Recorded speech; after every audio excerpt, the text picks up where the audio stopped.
okay and everything's working smoothly. Oh, let's shut that. It's a little loud outside. We are going to make our own Easter treats today. I know a lot of people are trying to avoid going to the store. Some people aren't. And so I figured this is the perfect time to make our own peanut butter cup eggs and our own chocolate covered marshmallow eggs. And so that is what we're going to do today. Okay, make sure I can see the comments, and then we will go ahead and get started. All right, turning everything on. So far, knock on wood, both streams seem to be working today, YouTube and Facebook, so woo, we'll hope that that continues. Just, you never know from day to day. And of course, I am not, stop, Facebook changed the app and I cannot find anything and it's driving me absolutely batty.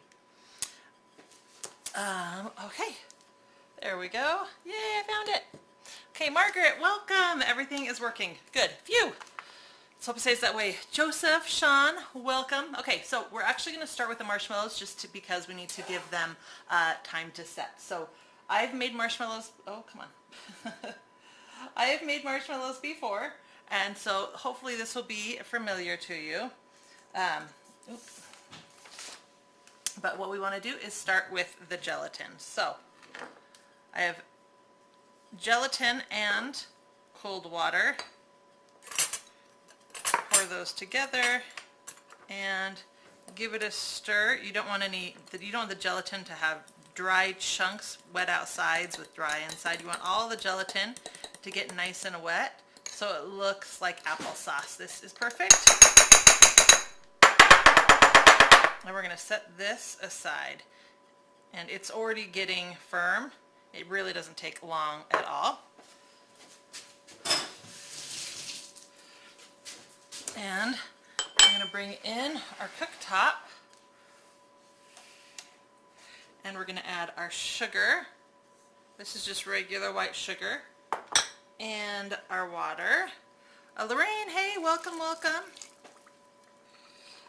And give that a stir and turn the temperature up. And we're going to bring this to a boil and completely dissolve the sugar.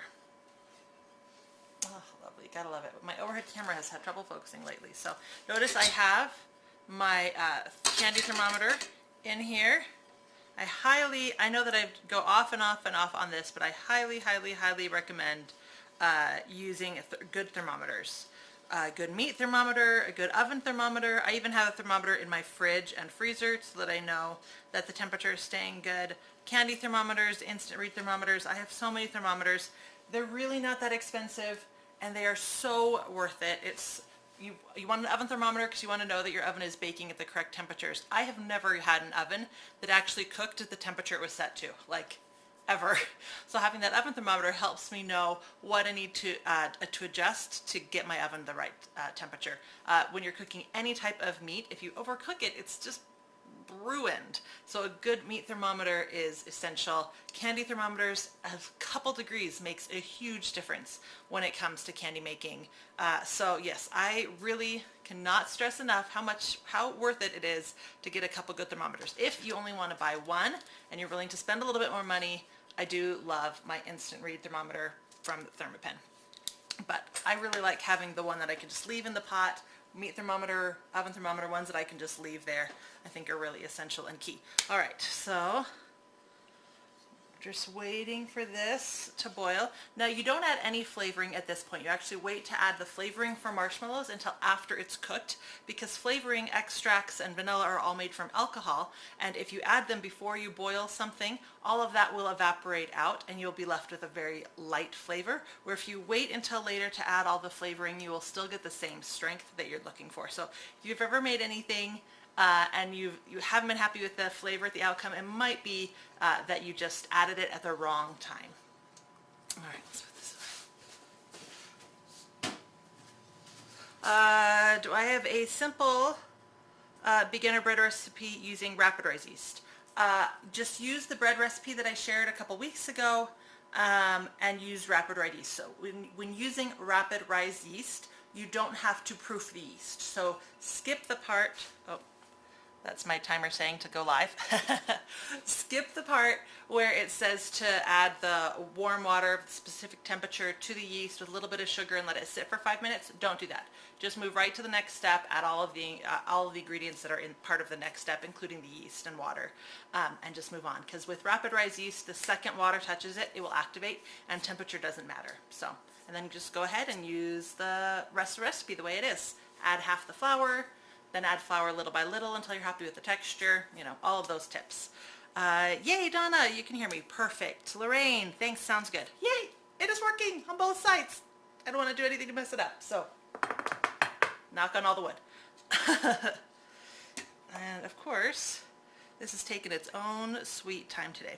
Now, you'll notice when you put sugar and water together and you just use your sink sugar, it tends to be a little yellowy. If you want perfectly clear sugar at the end of a recipe, go ahead and use distilled water.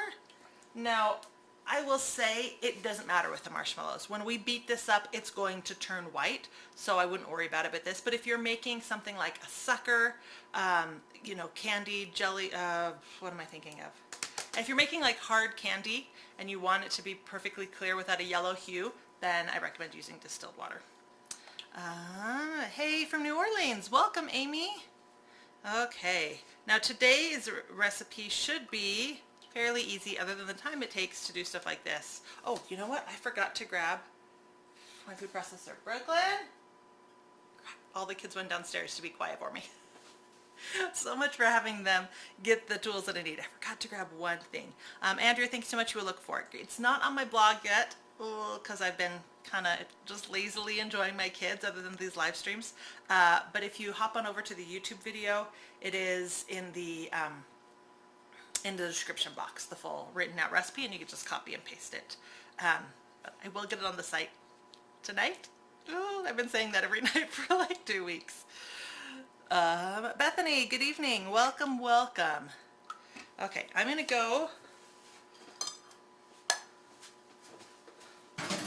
grab my food processor really fast that we're going to use for the next recipe while this is coming to boil. I'll be right back. Don't go anywhere.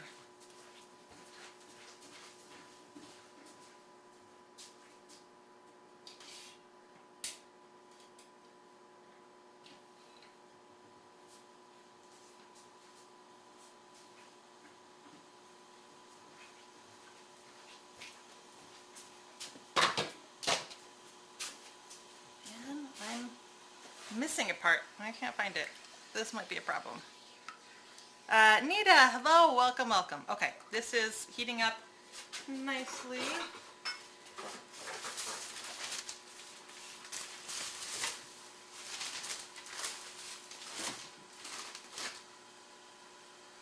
I can't find the top of my hand blender that works my food processor. We might have to use one of my other food processors. I only have 4. But one is really big and one is really small, and then there's this nice medium-sized one, but you need the hand blender to make it work, and I don't see it. It's amazing how being home with the kids and having them help me put away dishes loses everything. I literally cannot find so much stuff. It's rough. Come on, come back into focus. All right, I'm going to turn, it might be a little noisy, I'm going to turn a little fan on just so the steam doesn't go up into my camera. I'm going to turn on really lightly, but okay, almost to the boiling stage. Forgot how long this takes. I should have started boiling it before I started the video. Sorry about that. Alright, so homemade marshmallows. It's super simple. It's water and gelatin, sugar and gelatin. We're going to mix those together, boil it, and we're going to beat it and add any flavoring or coloring that you want. I'm going to leave these white, and we're going to just add vanilla for this, but you could add peppermint, you could add almond extract, you can add lemon. There are so many things you can add. I have added, let's see, here on our live stream over Christmas, we made peppermint, gingerbread, eggnog, and chocolate marshmallows. So the possibilities are endless. If you ever see those fancy schmancy marshmallows at the grocery store with all the flavors, don't bother buying them. It's much cheaper to make them yourself. They're so delicious, and they're incredibly easy to make. So, oh good, we are almost at a boil. Thank goodness. All right. I can tell that the sugar is dissolved, right?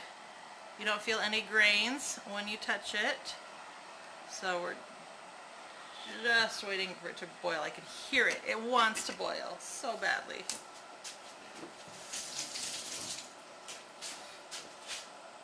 Oh, I see some bubbles.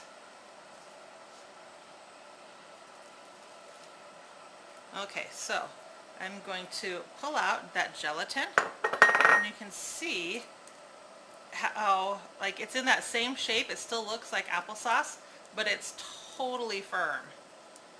And that is what we are looking for. We're just going to add that straight to the bowl and melt it along with that water and sugar.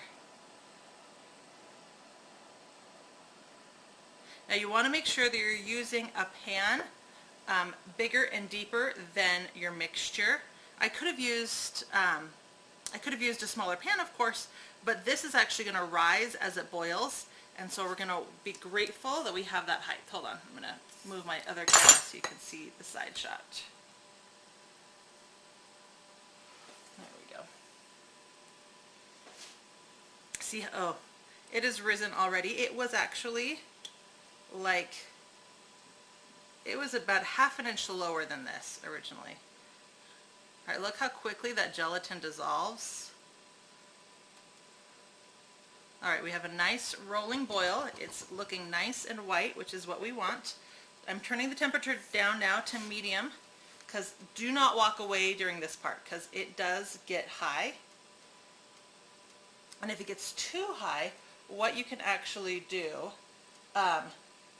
is lift it up off the burner, and that will kind of calm down your bubbles and keep it from overflowing, because you do not want this mixture to overflow. Sugar and water just makes a huge mess that you do not want to deal with. So if it looks like it's going to rise too much, turn the temperature down a little bit. I feel like I have a good balance right now. I am right at the top of the pan. And I have it just below medium on my burner, so fingers crossed. But I'm watching it closely. I have my hand right here in case I need to lift it off the burner. And what we're trying to do is bring it, whoop, it's getting a little high.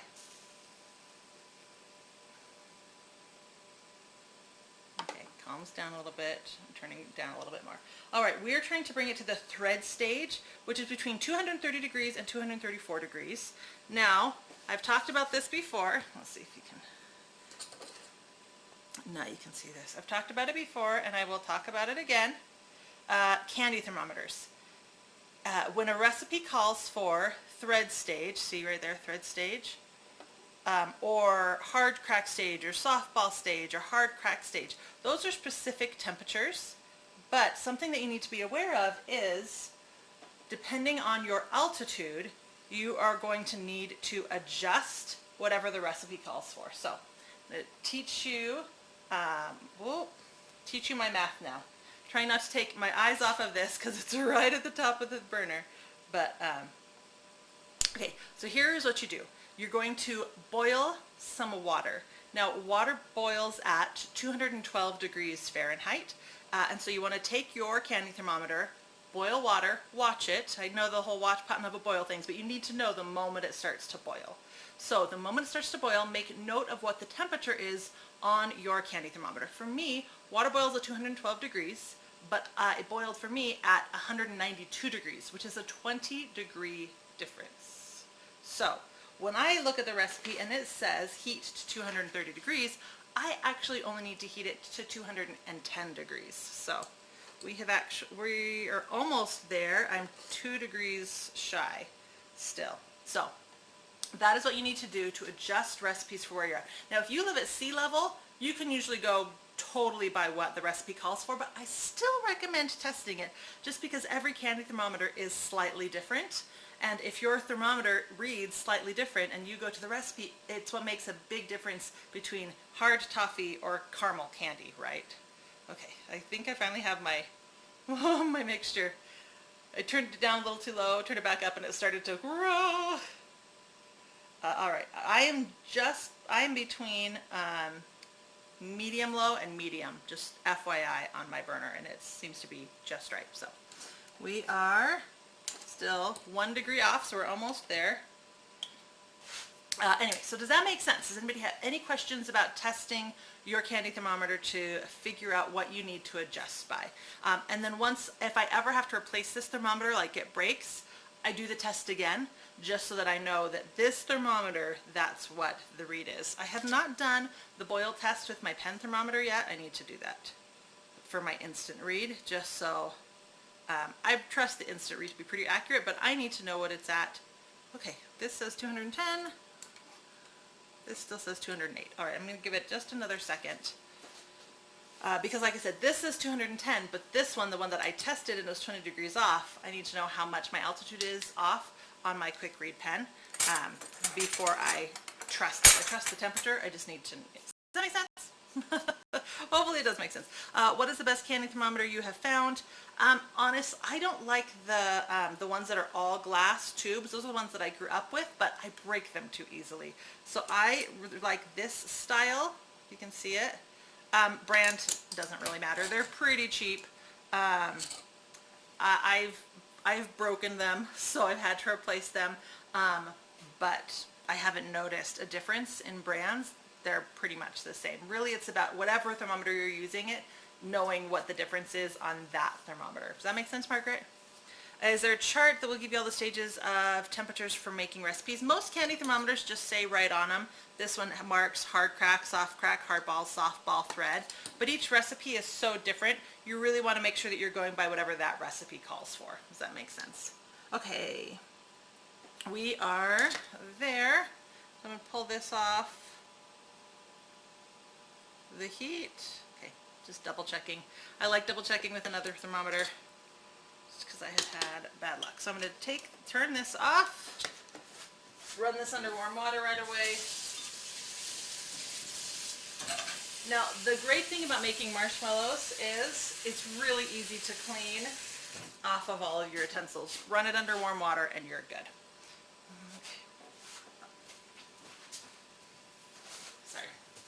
Looking for my trivet.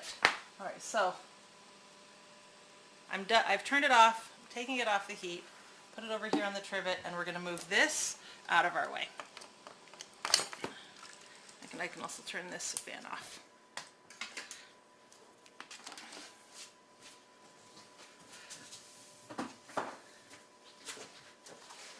Oh. And then I'm going to bring my mixer in.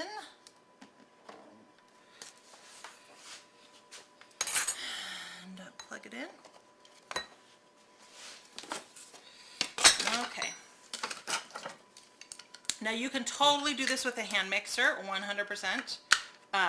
Stand mixer is just going to go a little bit faster. Okay. And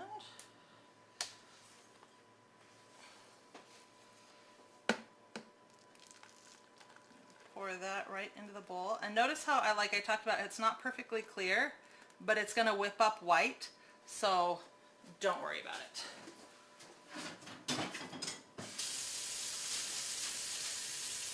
Alright, I am going to put on, I'm not going to put on the full lid because I do want the heat to be able to leave, but I am going to put on the splash guard.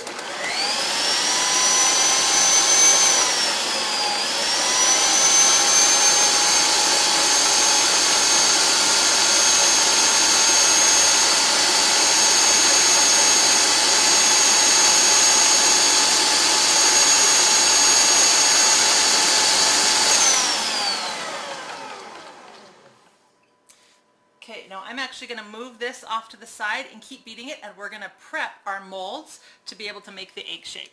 So as you can see, starting right now, it's going to take a couple minutes to beat up, not a ton, but a couple.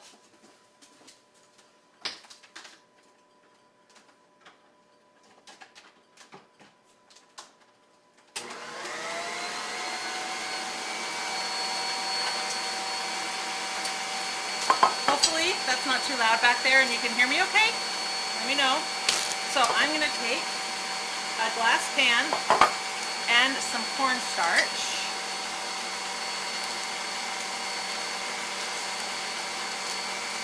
You could use a cornstarch powdered sugar mix as well.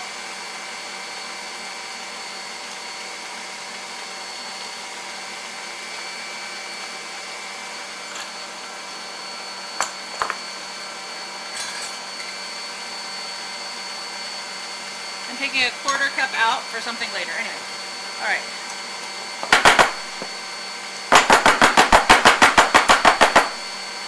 And we want this to be flat.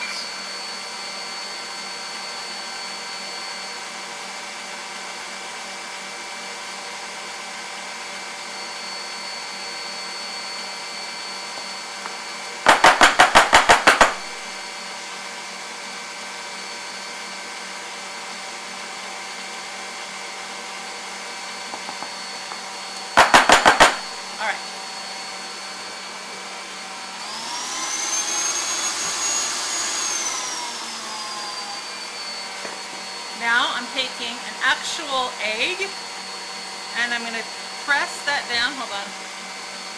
Switch to the other camera. I'm going to press that down into the cornstarch. You want to press it down as far as you can, but still be able to pull it out. Anyway, so I'm going to put in multiple eggs. You could also use plastic eggs. Mine are in a box somewhere. I should probably find them before Sunday.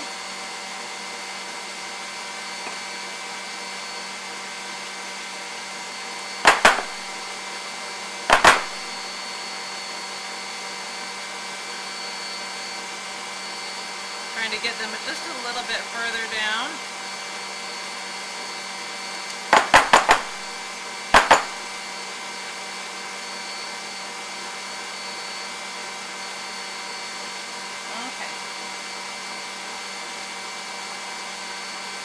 Now I'm going to carefully, you want to pull them straight up.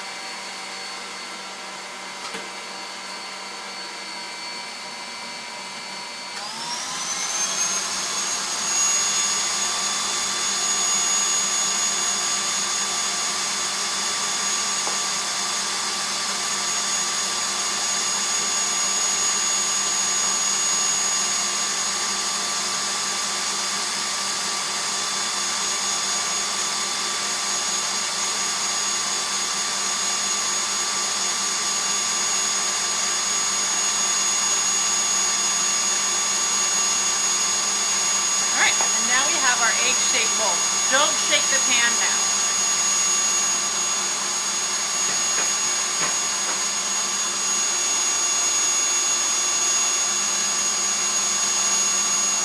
Alright, I'm going to carefully move this aside so I can bring the mixer back.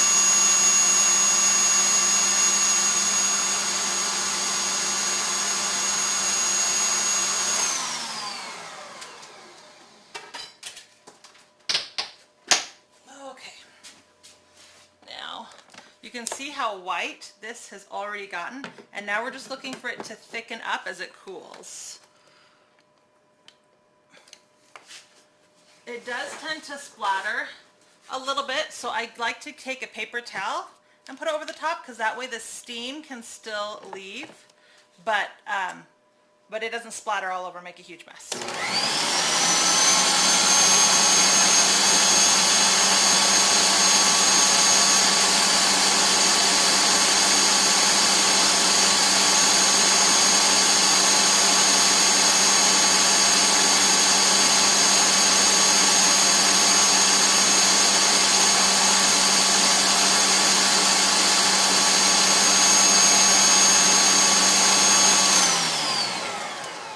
This is a good stage, while it's still kind of liquidy, to add any coloring that you might want to add, or to add our flavoring. So we are going to obviously add vanilla.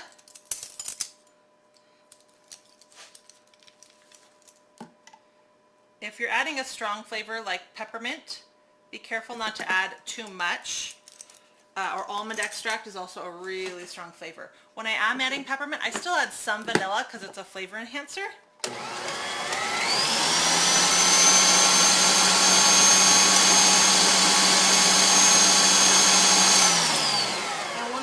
We're doing is we're listening for it to change. So you'll hear it, the beater go from to and that lets you know that it's thick enough.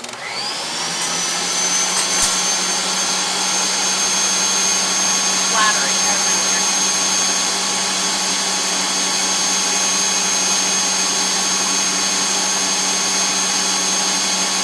Wash down everything.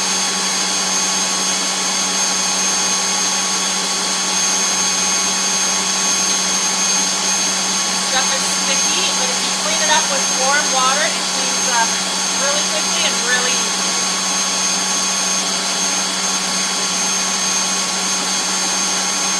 I don't know if you can see all the shiny splatters. All right, can you hear it kind of getting a little bit lower? You can see it's thicker than it was. It's not quite thick enough yet.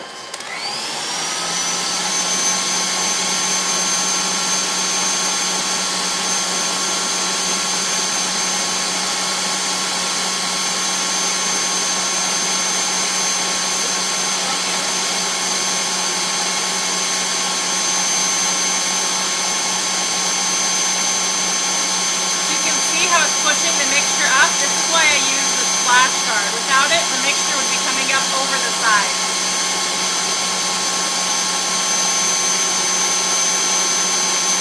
Gotten a little lower in the sound.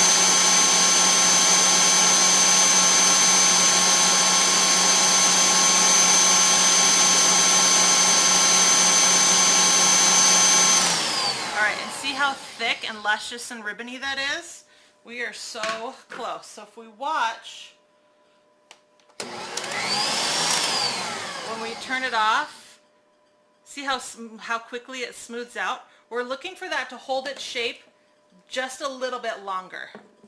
Now, I will say that it is really easy to overbeat the marshmallows and then get dense marshmallows. We don't want that. So you still want it to be you don't want it to be so thick that it's holding peaks. That's marshmallow fluff. That's a different recipe. We do want this to even itself out. But we want it to hold those peaks for just a moment. If that makes any sense. I'm going to show you.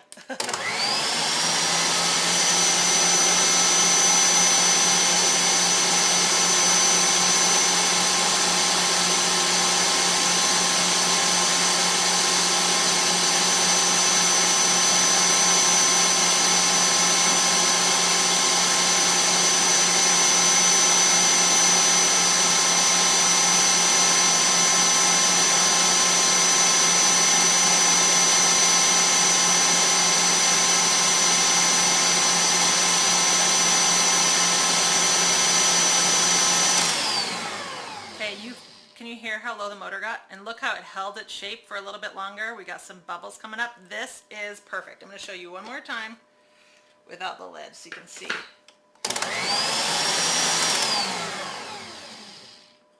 See, it's holding its shape for like the count of 5. This is perfection. Okay, so now we want to work fairly quickly. Now obviously I did not make enough little indentations in my cornstarch to use all of this mixture on.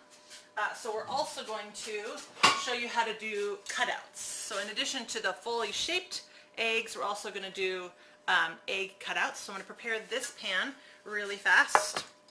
And it's really easy. You just want to use non-stick spray. And non-stick spray has lecithin in it that will help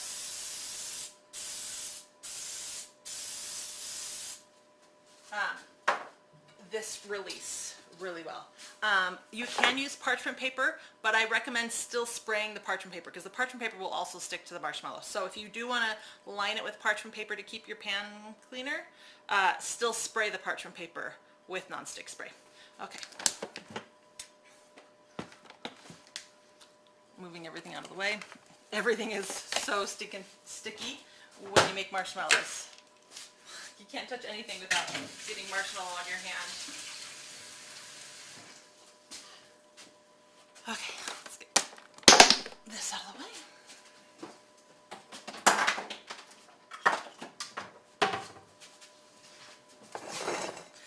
I'm going to bring back our egg molds.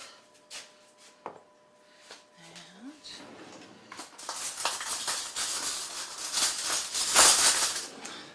get out a spoon. Okay.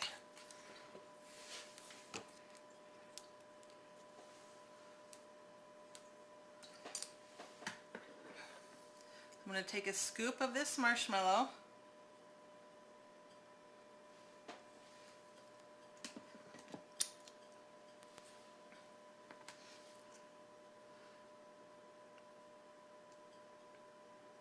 Now I don't want to overfill this.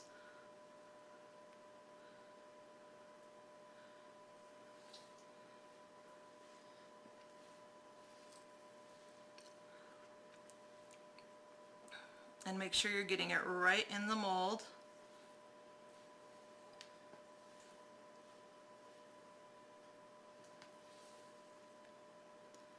Just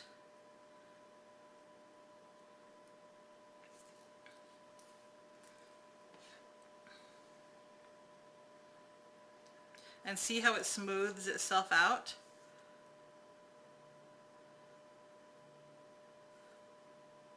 Oop, I might have put a little bit too much in that one.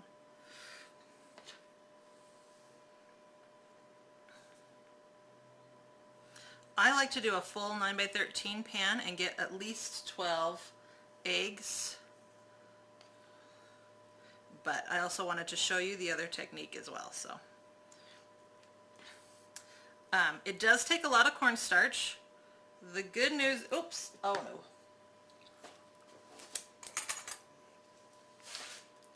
You want to grab this little piece that spilled while it's still wet. There we go. Fixed it. Now, the good news is, once we pull these out, you can totally reuse the cornstarch. I just keep this in a bag. This is my cornstarch mold cornstarch. All I ever use it for is stuff like this. So, yeah, totally reusable. I'm going to put this aside now. And we're going to pour the rest into our 9x13 pan. And this is probably one of the most glorious things ever. Good news is, oh, lick the spoon.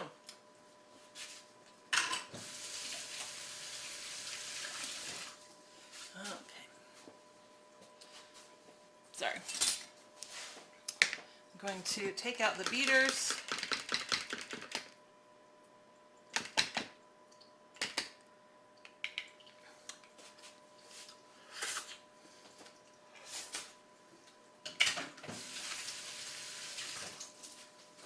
Okay, we're ready. So here's my 9x13 pan.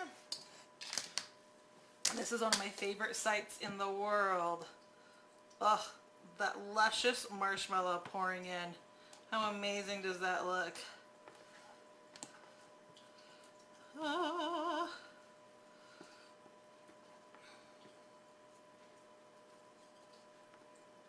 Ugh, we've got a good batch. It's so fluffy. I can always tell at this stage if it's going to be a good batch or not. Because candy making can be tricky with the weather. I can always tell by how high I get it on the sides.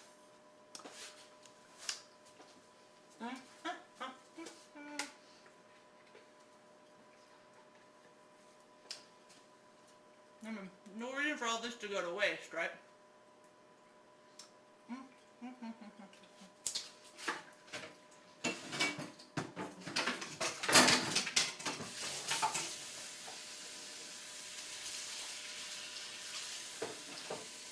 The big question is, do I have marshmallow all over my mouth now? I do, don't I? On my hand still. Oh. Ooh, ah.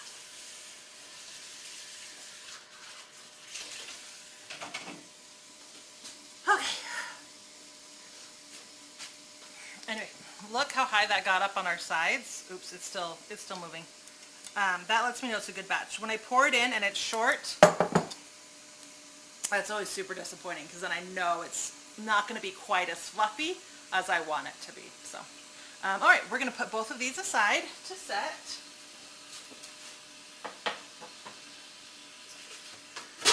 And we're going to move on to our peanut butter cup mixture now. So, I have been making homemade peanut butter cups since I was a teenager with this recipe. It is super easy. And now is when I want my food processor. Hey, Brooklyn. All right, so put the ingredients. Oh, I forgot something. Really quickly.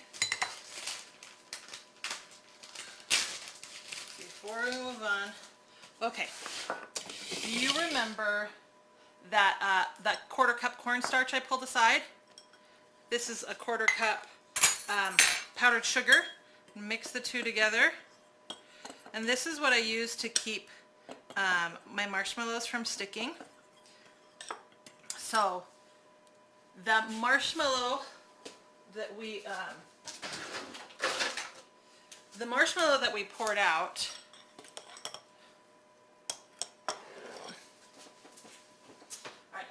marshmallow is going to get a crust, and we don't want it to get a crust. We want it to stay soft. So I'm going to just sprinkle some of this on the backs of those marshmallows. There we go.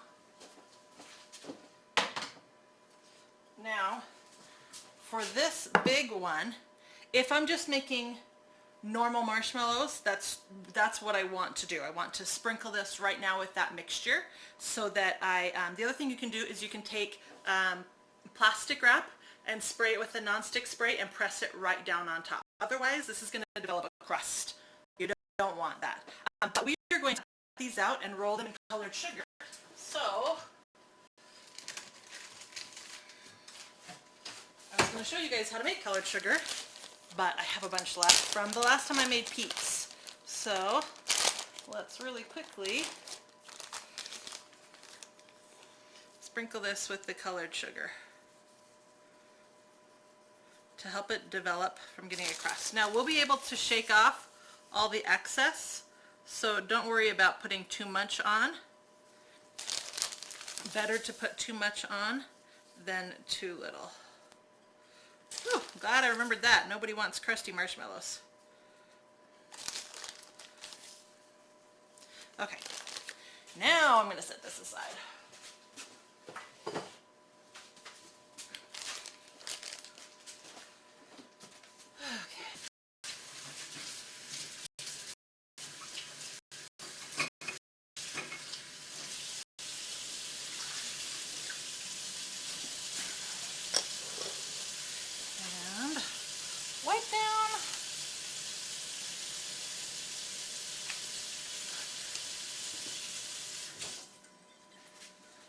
Okay. Oh, come on, cameras. There we go. All right, so our marshmallow eggs and our marshmallows for cutouts are set aside. We're going to move on to peanut butter cup. So for a peanut butter cup, we're going to use peanut butter, shocking I know, powdered sugar, and then the secret to giving it a little bit of texture and strength is graham crackers and melted butter, which I forgot to melt. So let's get that butter melted, and then I'm going to go look for my hand blender, which I still can't believe I can't find. Like, it's just always right here, and it's not here. Darn kids trying to be helpful and put stuff away and clean my kitchen for me. All right.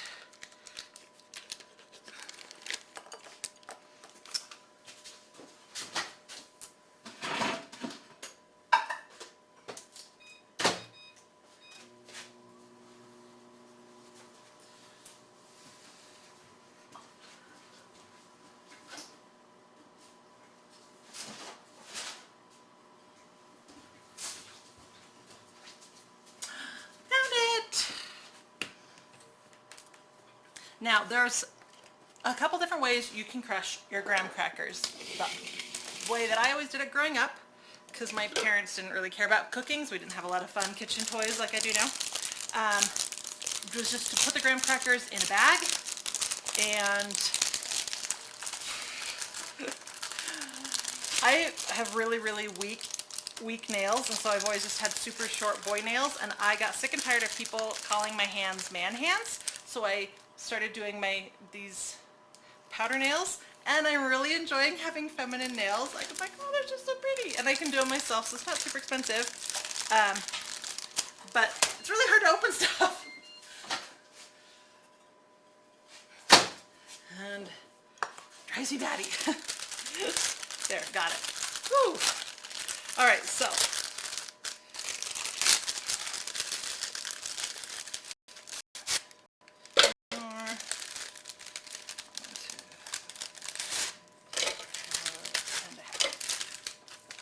ooh. Oh. My graham crackers have gone old. I bought one of those Costco packs.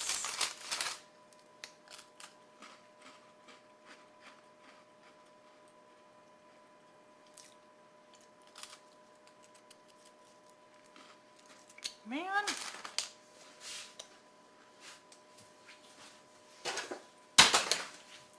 These are not good.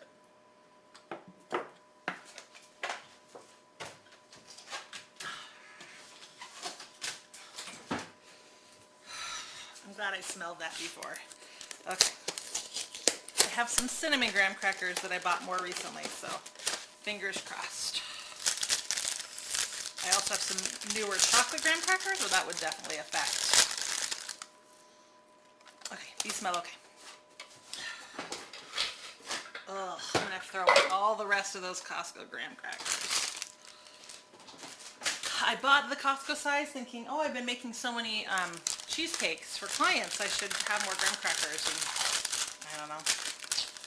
Apparently I did not make enough. Alright, so I don't normally use cinnamon graham crackers, but it won't affect the flavor too much. I do like cinnamon graham crackers.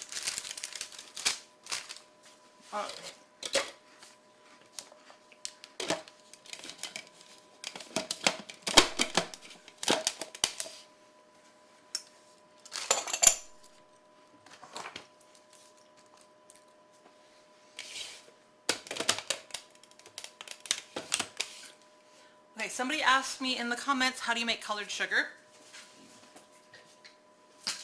I put regular sugar in my food processor, or you can do it in a bowl. I add a couple drops of gel food coloring, and I pulse it a couple times. If you go too long, you'll make powdered sugar, which you don't want. You just really want to get that color incorporated, and I feel like food processors do a really good job with that, so that's how I make mine. Okay.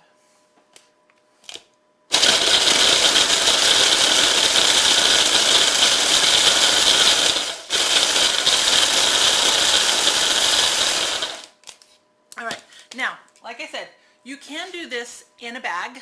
The reason I like using the food processor is I feel like I get the graham crackers finer, and I feel like it gives me a better final outcome of texture.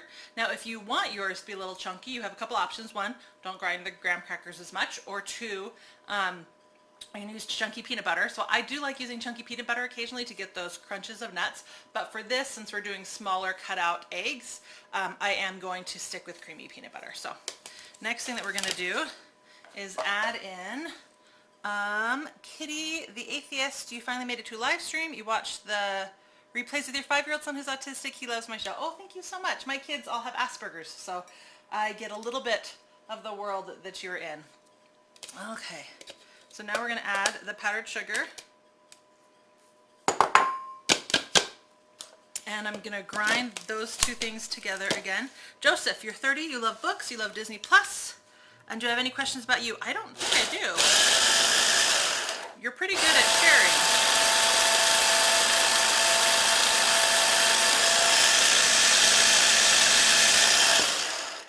I guess, Joseph, I forget, where do you live? Okay, so that's mixed pretty good. Oh, maybe not. Now again, you can totally do this in a bowl. If you are going to use a bowl at this stage, this is when I would get out the hand mixer just to help. I'm going to keep it in the food processor just because I already have it dirty. Why get something else dirty? But if I crush it myself, I would either do this in my Bosch or do this with a hand mixer. You can do it with a bowl and spoon. It is going to take some muscle because this mixture is a little bit on the thicker side. Okay, so now we're going to add the peanut butter. And again, I use creamy peanut butter, And I do recommend using the sugary sweet, you know, Jif or Skippy for this versus organic, because organic is going to give you a different texture. All right, and I'm also going to add in our melted butter. Scrape all the extra butter in.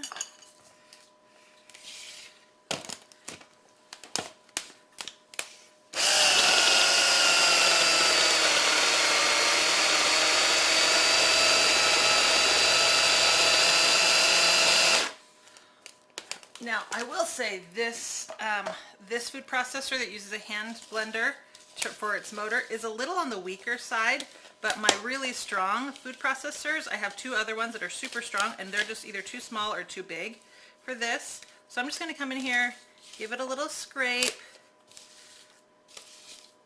Hold on, let's change camera so you can see the texture.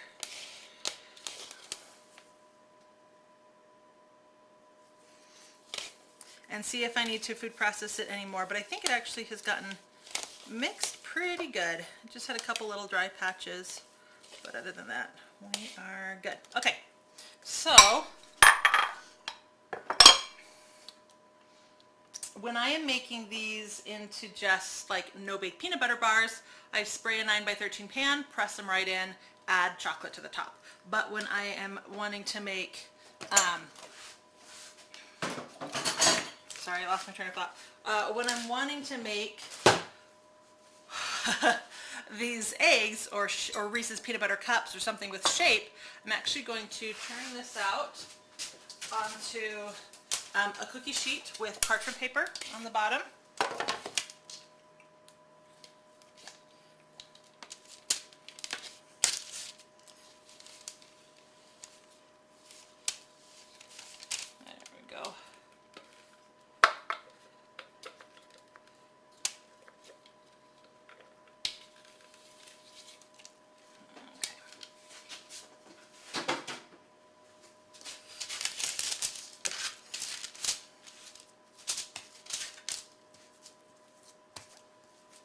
All right, and then I pat it down till it's the thickness that I want for my peanut butter cups.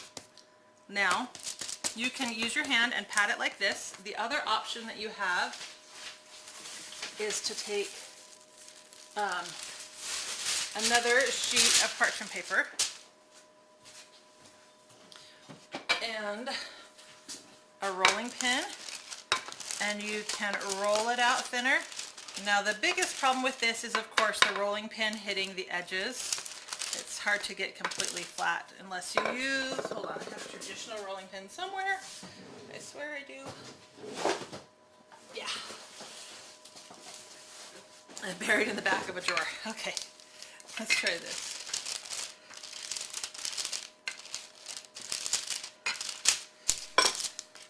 You just want to make sure that you're getting it even.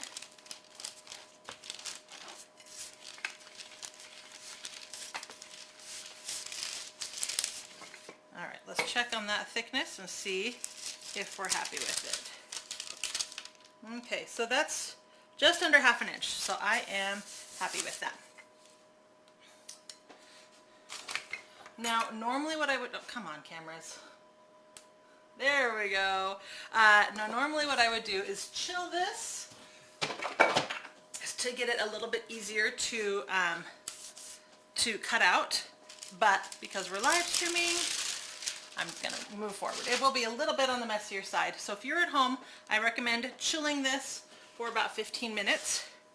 And then what we're going to do and come in here and do is taking an egg-shaped cookie cutter, and we're just going to cut all this. Now you can see if we were using crunchy peanut butter, this would cause some problems, but still can be worth it if you really love that chunk, that crunch. Sorry, that chunk. Now the good part about this is after we go through and cut all of these, we can actually take the excess peanut butter mixture and press it back out again.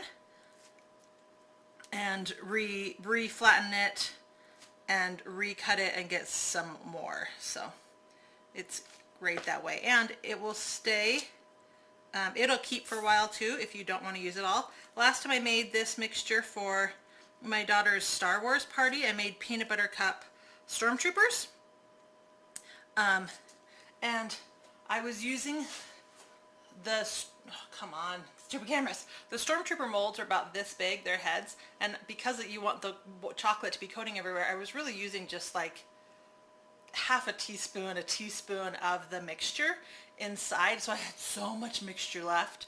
And I just threw it in the fridge. The kids and I just scooped it into balls, dipped it into chocolate, and just ate it over the next like month or two. Okay.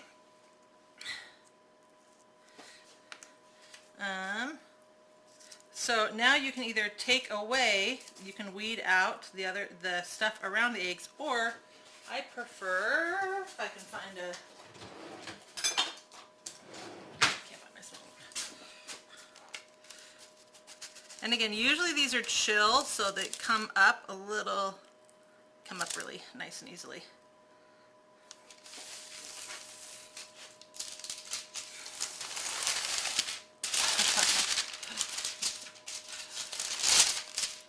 Alright, and I'm just going to put this on this tray, making sure to pull away any excess.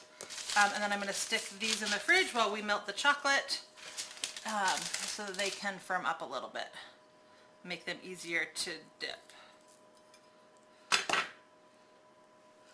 Oh, you know what? I'm going to get a smaller tray so it fits and throw it in the freezer.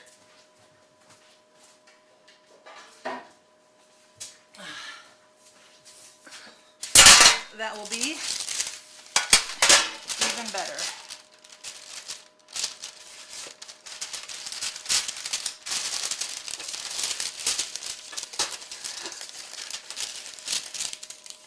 Now I'm thinking. Okay, so anybody have any question? How many does this make? Well, it depends on a couple different factors. One of which is how thin you roll it out. And then the other one, of course, is how many you cut versus how much of the batter you just keep and set aside, right?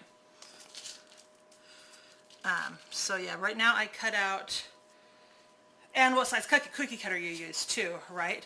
Because like I have an even smaller cutter that I honestly would normally use. These are just more the Reese's size, so I went with this size cookie cutter. But I prefer the smaller one because I like more chocolate to peanut butter ratio. So 1, 2, 3, 4, 5, 6, 7, 8, 9, 10, 11, 12, 13, 14, 15, 16. This is 16 at this thickness and this size cutter. And if I push the dough back together to make more, I'll probably get like, I don't know, 5 more maybe.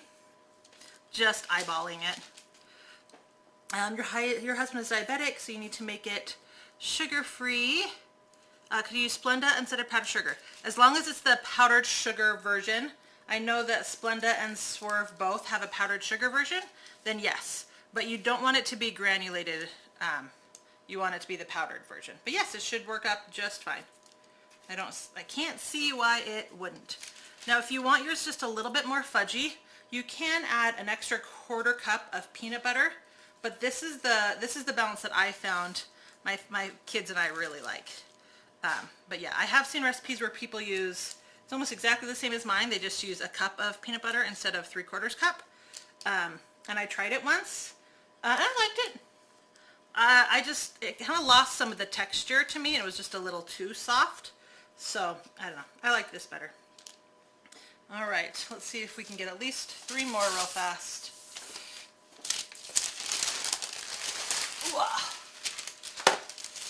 To just finish filling that tray. So I'm going to gather all this together.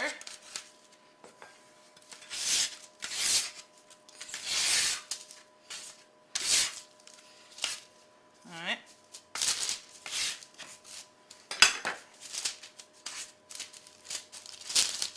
Oh, I'm going to be able to get even more than I thought I was going to be able to get out of this.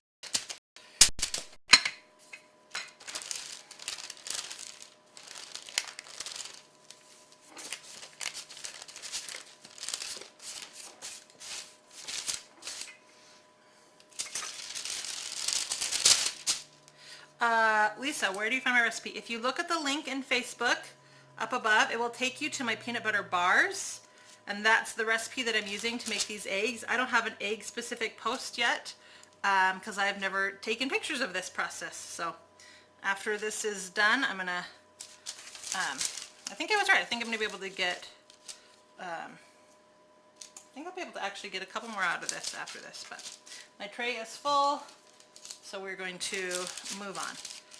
Anyway, so that's the recipe that I'm using for this.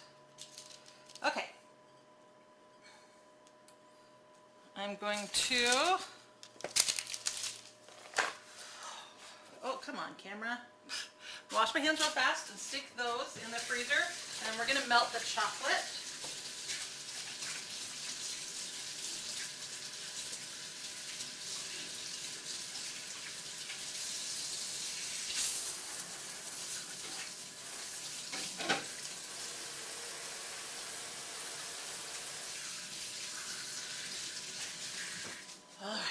Hand washing has become so much more dramatic than it used to be. All right, wipe down the counter again.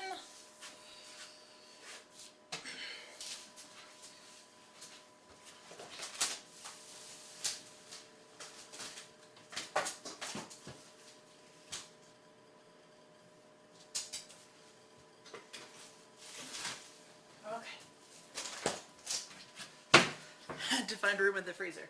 All right, I'm really quickly going to check on my marshmallows.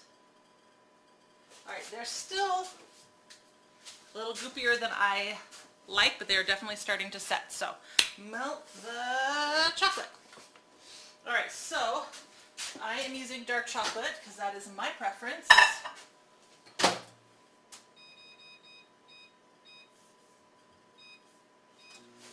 And the milk chocolate button on my microwave. I start the video with all these spatulas to the side, and by the end I have like one spatula left. And the sink, which starts out empty, is always overflowing by the end. All right, move stuff around.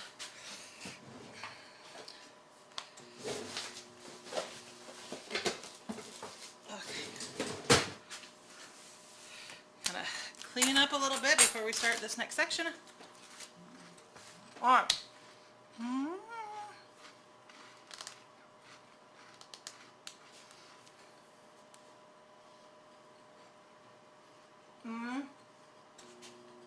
Sorry, shouldn't have eaten that. I'm really hungry.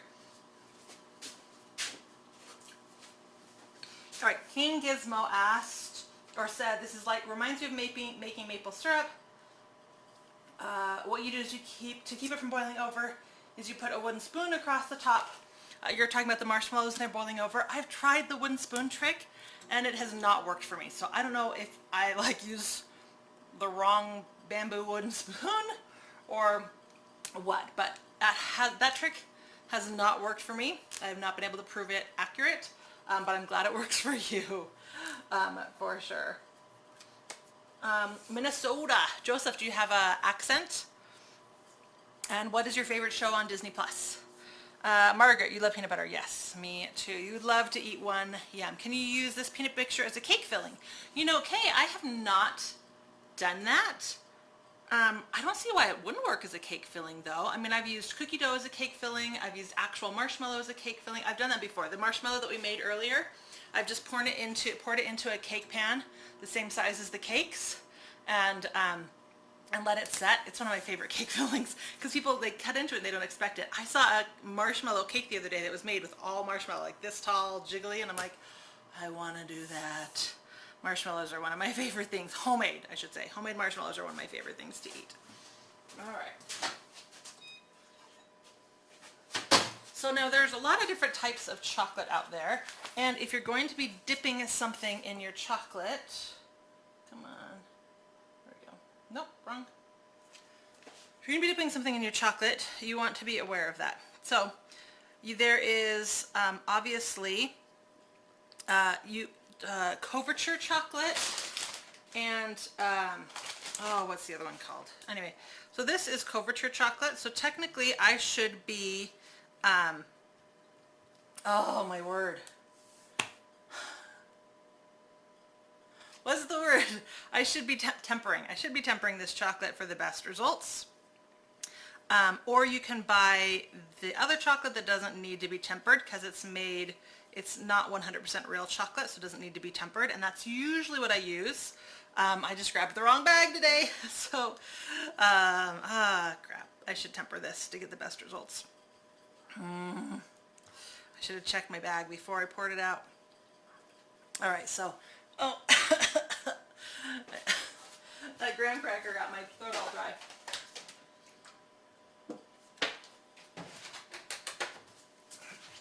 Sorry, keep water for myself over there. All right, we're gonna temper the chocolate. Crap, where's my thermometer? All right, this will be fun. I have not tempered chocolate in a long time. And I forget what you're supposed to heat it to before you bring it back down to 90.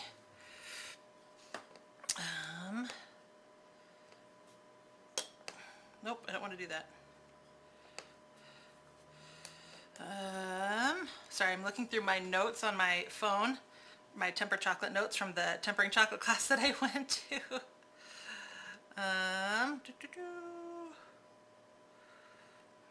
It's always fun when you're looking through your notes.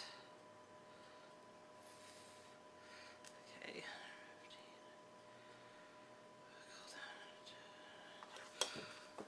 Okay.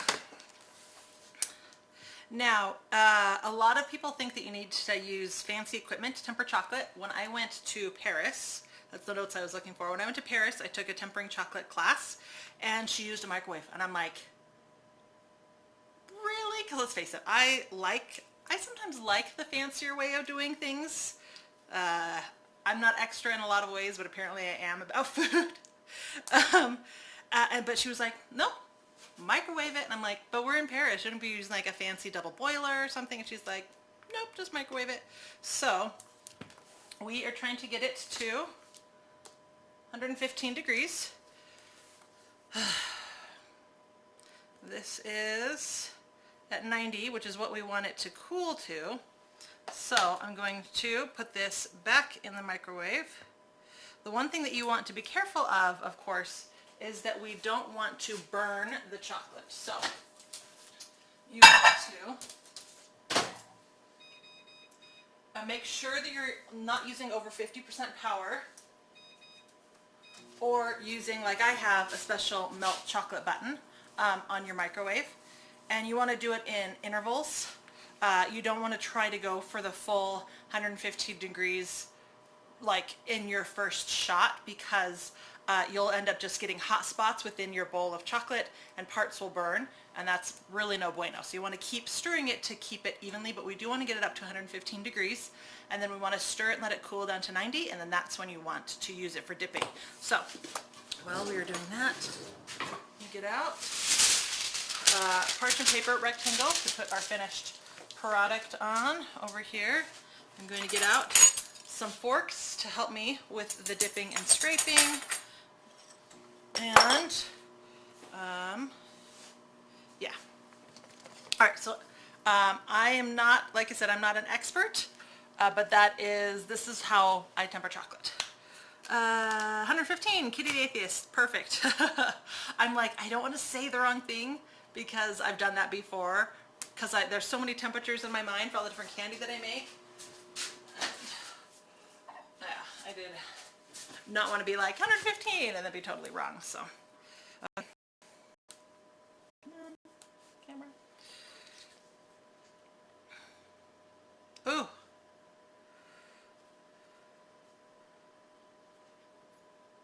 Okay, I touched the bottom of the bowl, which made it too hot. Okay, 130? That cannot be right.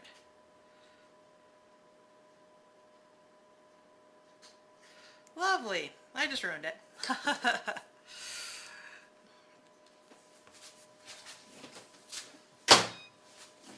I got busy talking, and that's what happens. Last time I did this, I was using a really big bowl, so it took longer. Okay.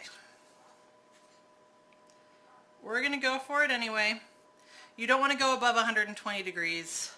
Otherwise, you'll have to cool it and reheat it. But we are just going to, go for this. Okay. Using a silver knife works for the boiling thing. Is that what you're talking about? Uletta, I have not tried that, if that's the case. That's So Raven's your favorite show. I actually have not seen that one. I don't watch a lot of, I don't know. I watch a lot of Hallmark. It depends on if it's milk or dark. Yes, that is true, because this is dark chocolate. It is slightly different, but it's not a huge difference. Now, the key when you're tempering chocolate is also to then keep it at that 90 degrees, which is one of the reasons that a double boiler works really well. When I was in Paris and we were doing candy making with our tempered chocolate, what we would do is one person would be stirring constantly and keeping an eye on the temperature, and if it got a little low, you would just microwave it for 30 seconds, stir for a couple minutes, microwave for 30 seconds to maintain that. Seemed like a lot more work than just maintaining a double boiler would be, but I don't know, that's just the way our teacher taught us. I thought it was interesting.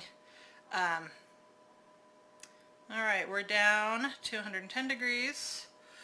I don't know, I thought, and she also used a plastic bowl. Like, it was the weirdest thing. So, totally crazy. Well done tempered chocolate, which this is not going to be, should have a nice shine and a nice crisp break when you break it. And it shouldn't get those white speckles that chocolate gets when it's not tempered properly as it cools down. So that's really what you're going for. That's the reason that you want that tempered chocolate is so nice to use for coating, because you do get that nice shine and no heat marks from it cooling too fast. So,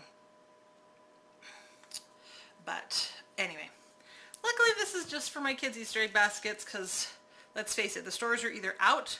All right, we're getting lower. The stores are either out of all of the good Halloween, I keep saying Halloween. I did it yesterday too. Either the stores are out of the good stuff, or you're trying to avoid the stores, like me. So I'm hoping to go to the store every other week, and I went last week, so I'm trying not to go till next week, which obviously is after Easter. So, all right, a little bit longer, and we should be cooled down to the right temperature. Alright, I'm gonna bring over our marshmallows. Whoop, come on. There we go. Now, because these are smaller, this should set a little faster than the marshmallows in the pan. We'll see. Let's pull one out. Ah, perfect. Look at that. Chocolate away. You see how perfect that looks? Now, what we want to do next, and usually I do this just over, but I don't want to get this near the chocolate, so I take it loosely in my hand and just shake it. Can you see the powdered sugar falling? Probably not because of the sunlight. And what that's doing is getting off all of the extra cornstarch, right? Because that will get in the sugar, and we don't want that. Look how pretty! Boop, boop, boop. Squishy little egg. All right. So I just put it in my hand, close it like this, and shake. Except I don't want to do this near the chocolate.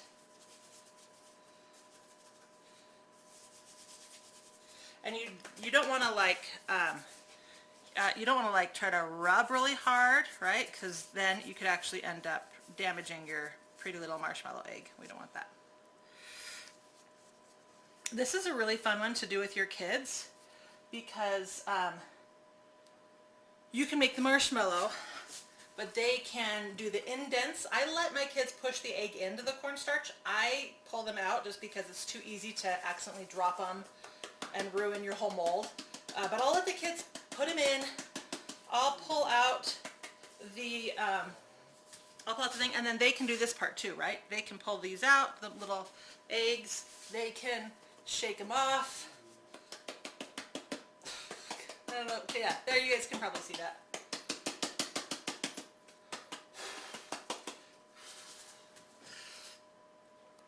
And they can help dip them in chocolate. Couverture or oh, I forget the word.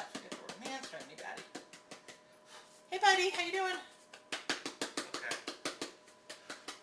Hey, can you give me a bag of chocolate from my chocolate cupboard over there? From your what? My chocolate cupboard.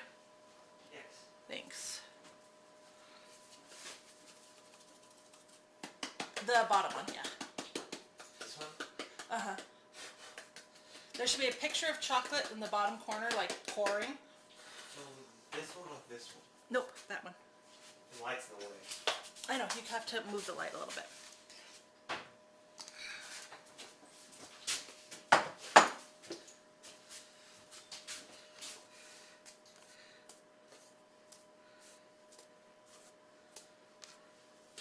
All right, I'm wiping down the counter, always. What kind of Just reach your hand in and grab one of the bags that looks like this. These? No, a bag that looks like this. Oh, that kind of chocolate. The imitation chocolate. No, it's not an imitation, it's real. Yeah, perfect. That's the bag I'm looking for. Yeah, Can you hand that to me? When I was little, I would. All right, and check my chocolate temperature. Actually sneak them and eat Oh. them. Perfect, we're at 90 degrees now. Well, we're at like 91 degrees, but I'm gonna call it good. Compound. So, couverture chocolate is made with real like cocoa butter and chocolate, where compound butter uses like palm oil and stuff like that instead of cocoa butter. So, you don't have to temper it. There we go. I'm like, I knew it was another C word. Okay. Right now I have to wash my hands.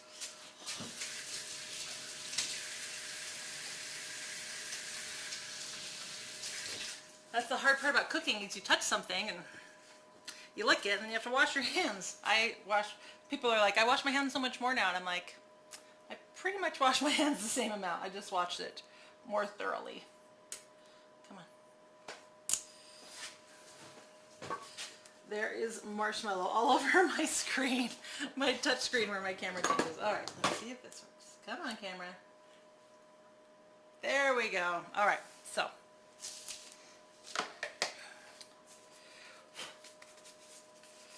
We're going to put our egg in.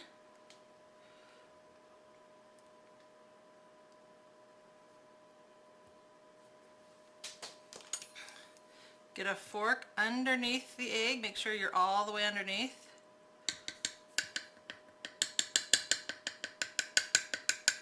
And then shake that fork against the side to help get all the excess chocolate off. I scrape the fork along the bottom. There we go.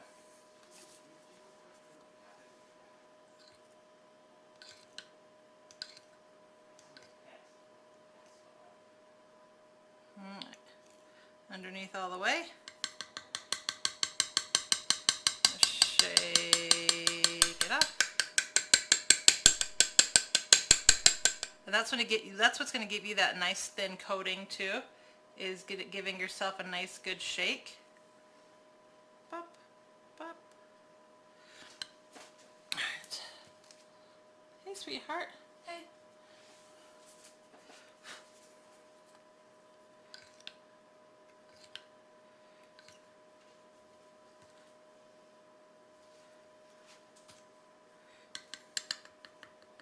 What do you need? I was just wondering what you all made so far. Chocolate marshmallow eggs. Ooh. I know, right? Can we have any yet? Not yet. What's this? That is peanut butter mixture for peanut butter cups. You want to come say hi? It's a live stream. Yeah, I know. Alright, let's switch to a side camera.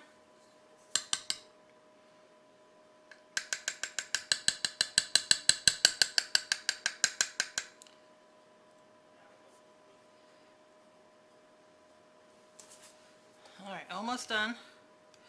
Now if I was doing this with all my kids and I had made like a ton of these eggs, I would get multiple bowls so that they could be working at the same time and not trying to fight over one bowl. You'd want to make sure that you're going with a deep bowl when you're doing chocolate dipping. I usually use, there was a little part where the marshmallow was sticking out. I usually use like a 2-cup liquid measuring cup. I feel like that's really nice and deep, but I knew that this would be wide enough and I'd want to get underneath, so I thought this deep bowl would be a better option. Alright, this is our last one, and then I'm going to pull the peanut butter out.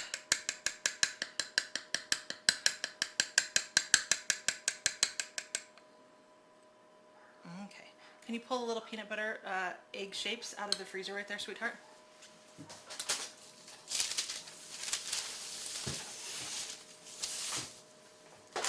Thank you. Perfect. Okay.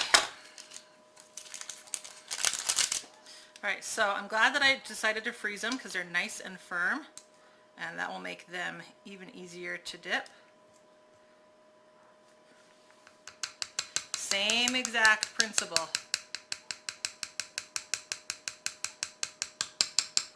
You just shake it against the bowl until you quit getting big drops. Scrape. And then I'll kind of start on one end and let it loosen the fork and then pull that away quickly. And then do it again. Do you like that?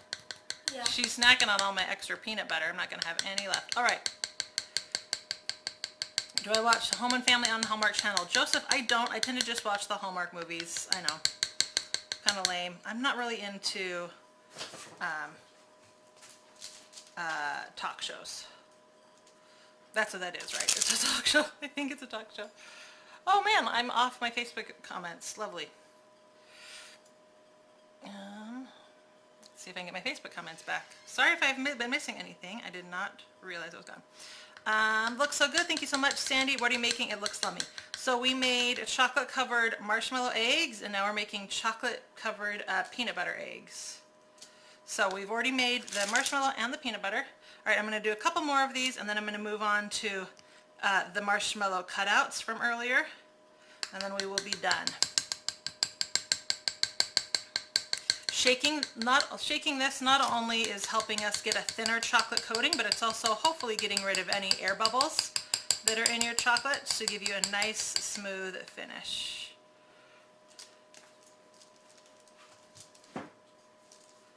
Oop, like that one. Stop it. Have you eaten any decent food today? Your cinnamon rolls? My cinnamon rolls, yeah. Boiled milk? Molly, holy moly, it's a lot of work, but it looks great. It seems like a lot of work because I'm making multiple desserts, but it's really not. And you don't have to do it all at once, right? You can do the peanut butter mixture and stick it in the fridge and then do that later. I don't know. This is not a lot of work compared to some of the recipes that I make. This one is pretty easy. Oop. And yeah. Yes, Peggy, you are right. If you want to cool down your tempering chocolate quickly, you can take some of the same, you can take some chocolate that you've already tempered and is like cooled back down and add that to it. What you don't want to do though is add chocolate that hasn't been tempered because you want to make sure that everything has been brought up to that temperature. Gail, do I have a recipe? Yes, there are links in the if you're in YouTube, the recipes, ooh, I need to melt more chocolate. The recipes are in the description box. If you're on Facebook, there are links to my marshmallow recipe and my peanut butter cup recipe.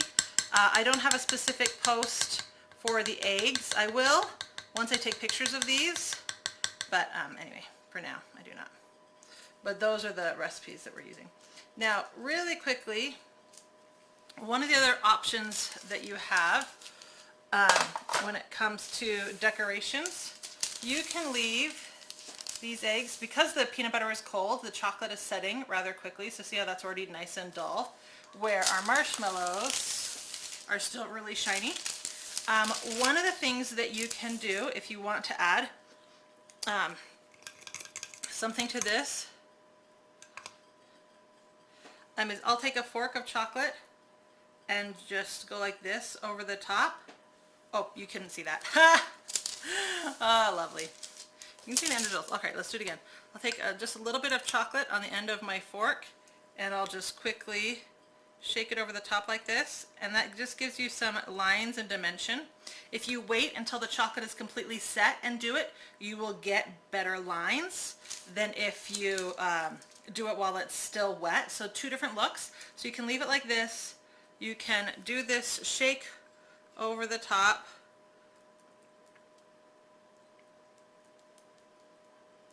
I'm going to do it just so these all match. You could always also take a piping bag of chocolate and pipe on decorations and make it look pretty. I do this, I just leave it like this, pretty plain. Okay. Put these aside and wait for the chocolate to set. So, all right, now we're going to bring back our marshmallow mixture. So here is our pan of marshmallows, right? If you don't want to do the molding of the marshmallows, but you still want to have marshmallow shapes, you can do this. Now you can use the same egg, or you can use, of course, bunnies. I'm actually going to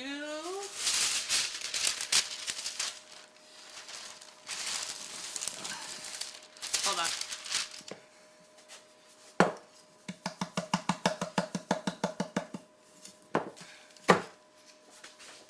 Get myself a bowl. Before I flip this, I'm actually going to shake off the excess sugar. Ooh.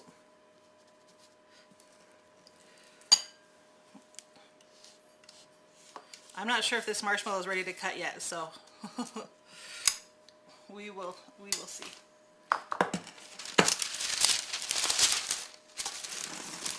Yeah, Debbie, just click on the links up above. Whew. Look how easily that unmolded. Perfect. Okay.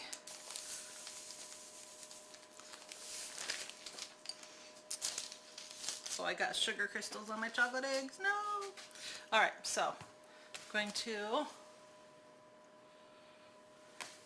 take my egg cutter and press down. We're going to see if this is, my marshmallows are too thick for this cutter, so this will be interesting.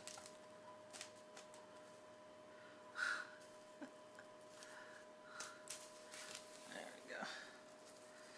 Okay. Oh, look how amazing that looks. So good. Okay, let me put it in my bowl.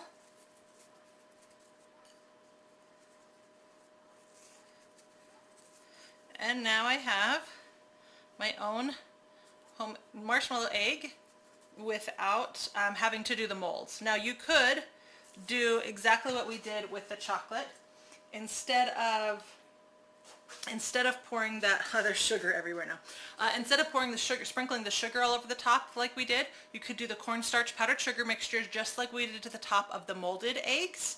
And then as you cut it out, you can just dip it right in the chocolate, right? So this is just more peep-like. Now, like I said, this is a really good batch, so I have a nice thick layer of marshmallow. One of the things that I could have done is taken some of the marshmallow out and put it in another pan if I wanted this to be thinner and more peep-like. So, I mean, just as you're looking at the stuff that you're making, just think through it, right? Think like, well, this would probably be easier if it was a little bit thinner. Like personally, I like the thick marshmallow. All right, so let's do a couple more of these.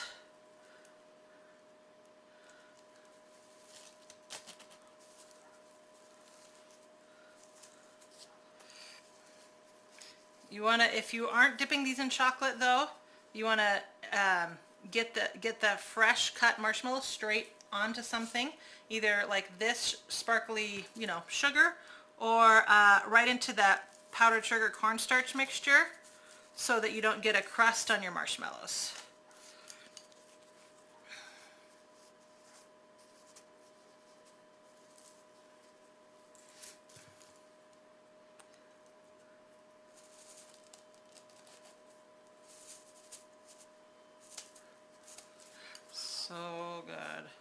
All right, this really, these are actually totally set, so that's nice.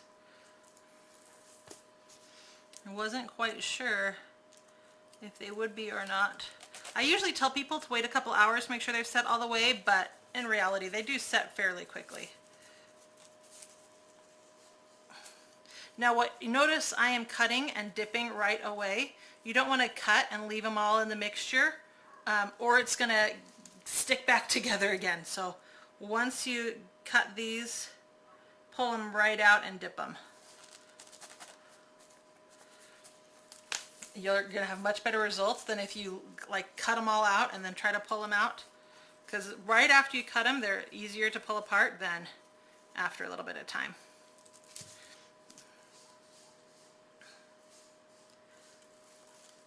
So good.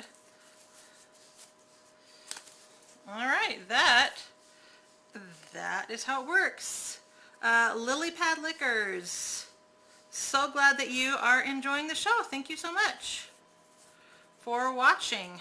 Welcome to YouTube. Good luck getting started. It's a pretty fun platform. The best thing for getting subs is to put out content on a regular basis and make sure the content is really good quality. That's the only recommendation that I can give. Yeah, often and high quality.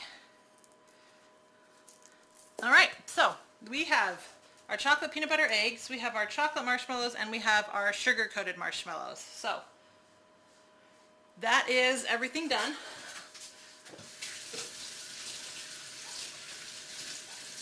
Sorry, my hands are coated with sugar, so are my feet. I'm gonna have to sweep. Now, the chocolate marshmallows and the chocolate peanut butter, the chocolate still has not set, but I'm gonna pull one out and cut it so you guys can, you know, see the inside. Cute little plate. Okay.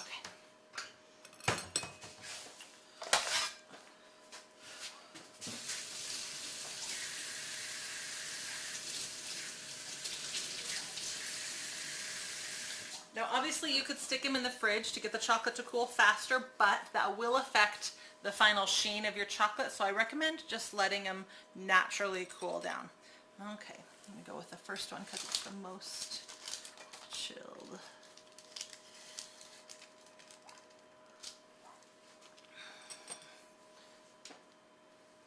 Oh, wrong camera. There we go. Okay, so here is our first chocolate peanut butter egg. And yes, the bottom is still totally chocolatey.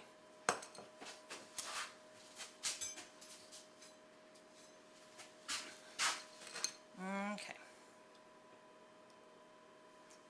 Sorry, I'm trying to cut it.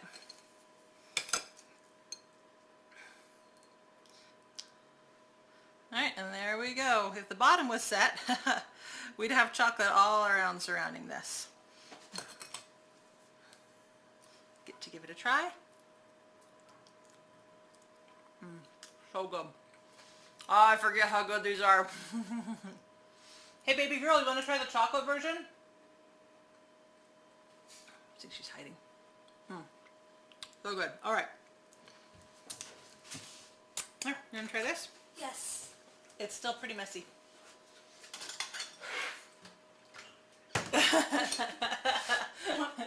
I want to keep the one half to show the end. Oh, for fun. Is that dark chocolate? Of course it's dark chocolate. My kids don't seem to have the appreciation and love of dark chocolate that I do. Alright, so now here we have our, come on, focus. Here we have, this is jiggling, our marshmallow egg. Put that on the plate. Can I suck up the marshmallow egg next? It's so squishy. Squish, squish, squish, squish, squish. Alright.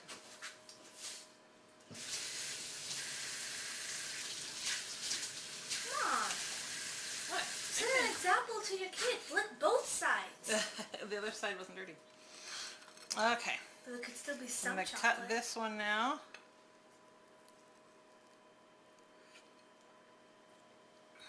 Alright. There we go. Perfect little marshmallow egg. The chocolate is not even close to being set. Squish, squish, squish. Alright. Here you go. It's messy, you need to wash your hands. No. That marshmallow is perfect. That's the best batch of marshmallows I have made in a while. Oh, wow. Right? Mm-hmm. Perfection.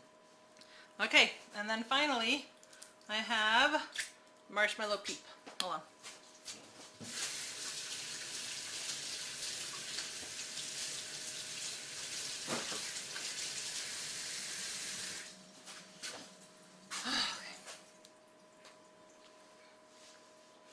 Alright, so we have our marshmallow, our sugary marshmallow peep.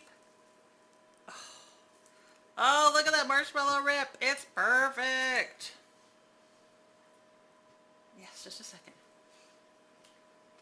You can just have one of those.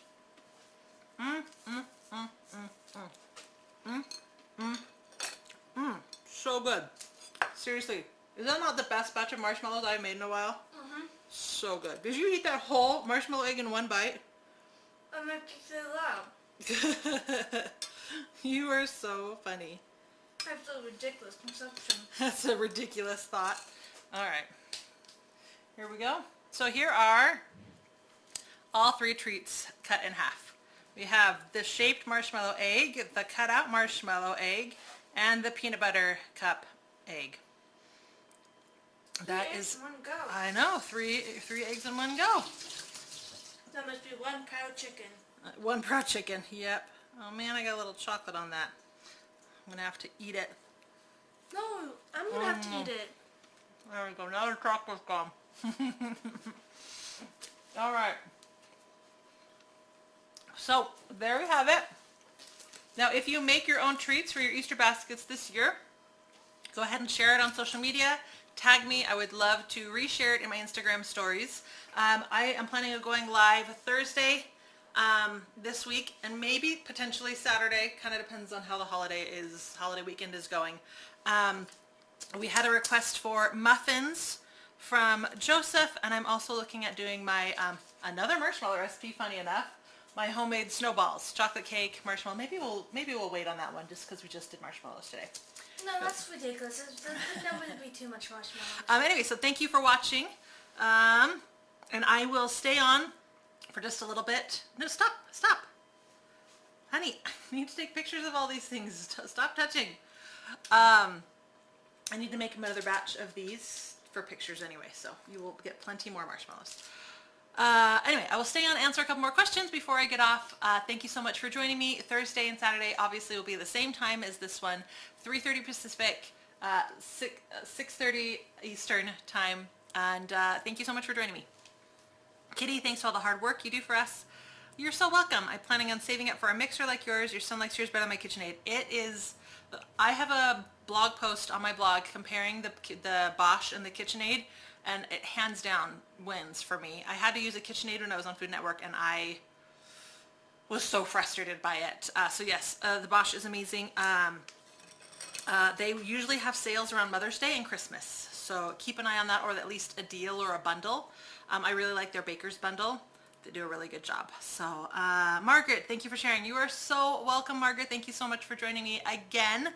It's so fun getting to know you guys a little bit better and seeing familiar faces and feeling like we kind of have our own little cook at home family. So thank you so much for joining me. Brenda looks amazing. Thank you so much, Brenda. Lilypad, thank you so much for subbing. What's for Saturday? I'm not quite sure. I was thinking about doing the homemade snowballs and the muffins, but since we just did marshmallows, I might wait on the homemade snowballs a little bit. Don't wait. I know that you really like them, but guess what? You're out of school for another month still, so we have plenty of live stream videos to... A month is only so long, Mom. I know, but if I do 3 lives a week for another 4 weeks, that's 12 more lives. And each live, make another marshmallow. Each live should be marshmallow based. And then each live will have a happier household. My household will be happier if I make marshmallows on my live streams. That is good to know. All right, it doesn't look like we have any new questions. I'm going to finish dipping my peanut butter eggs. Oh, can you put those back in the freezer so they can firm back up again? Thanks. And cutting out my marshmallow eggs and then take pictures and get them on the blog. So thank you again so much for joining me, and I will see you guys on Thursday. Bye. Oops. Oh no, what happened? I just